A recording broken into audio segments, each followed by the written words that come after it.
Iran is readying to pull the nuclear trigger on the global economy.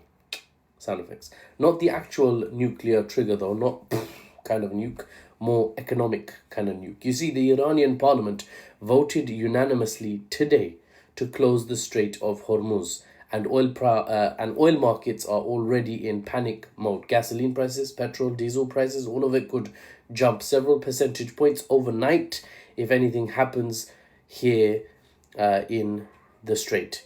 This isn't just retaliation, this is Iran essentially putting the bullet in the chamber of the economy killer rifle, and they're ready to fire. World economy killer. Economic warfare on a scale we have not yet seen in our lifetimes. 20% of the world's oil flows through that 21-mile wide choke point known as the Strait of Hormuz every single day. That's 18 million barrels of oil daily. Without it, the global economy doesn't just slow down, it splutters and in some regions all but stops. It's like ripping up the handbrake while you're on a motorway. The car's not going to enjoy that. And you're not going to enjoy that as the passenger.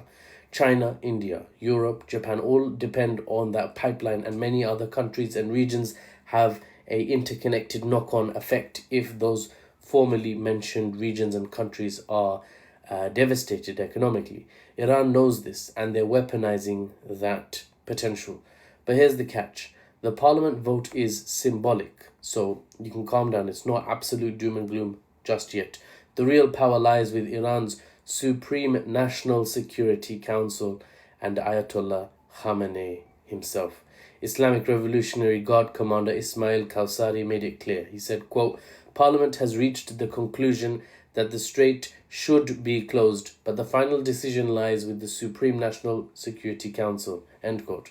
Khamenei now holds, I was going to say the key, but Khamenei now holds the gun, basically, to the world's economic head. One word from him, and global supply chains collapse. Manufacturing shuts down. Airlines ground their fleet of planes. Entire countries face energy blackouts.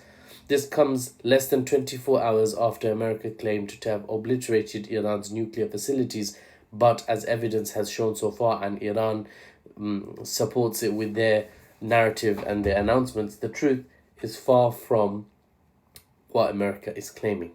Iran's nuclear program and their enriched material is likely safe and tucked away somewhere the American B-2s did not strike and likely will not reach in the future. More on that in another video though. For now, Iran's message is simple. You destroyed our nuclear program, apparently, not to prevent... you said no to our attempts to de-escalate. We didn't escalate, yet you escalated anyway. Well, now we have our rifle aimed at the world economy. Are you ready? Try something and we can fire. The oil industry knows what's coming. Even the threat of closure of the Strait of Hormuz is enough to send markets into chaos. That's just a threat. That's not actually closing it. But Iran faces a dilemma. Closing the strait would be economic suicide for them too. 60% of oil revenues of the Iranian state. I feel like that's a bit wrong. I made some notes here, but that's wrong. 60% of all revenue of the Iranian state is oil revenue that goes through this waterway. That's what I wanted to say, not 60% of oil revenue, okay? It would be a self-destruct button, essentially, that catches other nations in Iran's self-destruct blast radius, right? So they hit themselves first and everyone else. Yet when you're facing a threat to your entire nation, when your government may be overthrown by outside powers, economic logic goes out the window. Iran's calculation is simple but terrifying. Better to burn down the global economy than let America destroy us and not fight back. Right? I can't really contest that. I am not at all for beating a kid on the playground. The bully is beating the kid to death. Another bully comes to support the first bully, starts punching him as well. And so I'm not going to be the guy on the sideline that says to the kid being punched up, don't you dare fight back. It's not good for the playground stability. It's just not who I am. Analytically, it's also not suitable to say that Iran not resorting to some escalatory action is actually good. Yeah, I can't say that analytically either, because they have not escalated and Israel escalated. And Iran didn't escalate and Israel escalated again. They expanded the scope of the conflict to attack infrastructure. Israel initiated, Iran responded with a de escalating level of missile barrages. Israel escalated again, Iran de escalated again. Israel escalated again by targeting critical infrastructure, energy infrastructure. Iran de escalated again. And then the US came in, and Iran has not yet responded. There really is not a situation where you can say analytically Iran has been unreasonable or unjust. In fact, geopolitically on the diplomatic world stage, it's at every punch, it's punched back with less force than the punch it received. And even so, they've had their adversaries escalate against them. So Iran's basically saying, potentially, if you go down, I'm taking you down with me. The world waits for Khamenei's decision now. War or economic collapse. Those might be the only two choices left. Now, I've done a lot of news reporting with light analysis this weekend. Starting tomorrow, I hope to go back to the default of this page, which is geopolitical analysis that goes beyond the headlines and looks at things analytically unbiased, so we can understand what media outlets simply don't share at all most of the time. And especially even if they do share it, it's usually a half an hour or 1 hour special episode. That's not what we do here. We're looking at 5 minutes, maybe 6, 7, 8 minutes, 10 minutes at max to go through an entire geopolitical analysis, present an analytical conclusion that I've come to backed up with evidence, and it won't be me sort of blindly cheering for one side or another, waving a Iranian or Palestinian flag.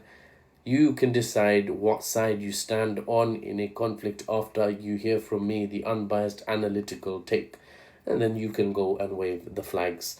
I think I'll stay an analyst, not an activist. Not that there's anything wrong with being an activist, provided you have been well informed and you fight for a cause you believe in. The analysis is what I want to deliver, not just the news. So hopefully we go back to that tomorrow. I'm going to have some interesting discussions. We're going to have some interesting explanations. Hopefully you can keep learning from what I share. We're going to go through some war games, some what ifs in some detail, right? What if Iran did this? What if Israel did that? And what the next steps look like? What it could end up with? What does the Israeli win in this conflict look like? What does the Iranian win in this conflict look like? What does the American win look like in this conflict, etc., etc., etc. So follow me for that if you're interested. And if you follow me and then find TikTok has unfollowed you from me, don't panic. Just follow again the next day. It might be something to do with the number of followers I have, and potentially TikTok thinking I've paid for some bots. But as you guys know, it's all OG natural here, right? Absolutely no orange juice from concentrate here. Everyone's freshly squeezed juice here. Nice one. Eventually, your follow should stick. Thank you all for your support and for lending me your attentive ears. It does mean a lot. Yes, to answer your question, I do sleep, though not much. Yes, I do eat, though too much. But the research, the writing, recording, editing has been a huge time commitment. It's not been easy. So thank you for everyone who's been supportive, especially my family, who are probably not actually watching this, but they've been the most supportive. So make dua for them, keep them in your prayers. And I'll see you guys for the unbiased news and analysis without the Western spin. I'll see you next week, i.e. tomorrow. I'm Mahfouz. I said everything else except my name, so I had to just chuck it in there. See you tomorrow.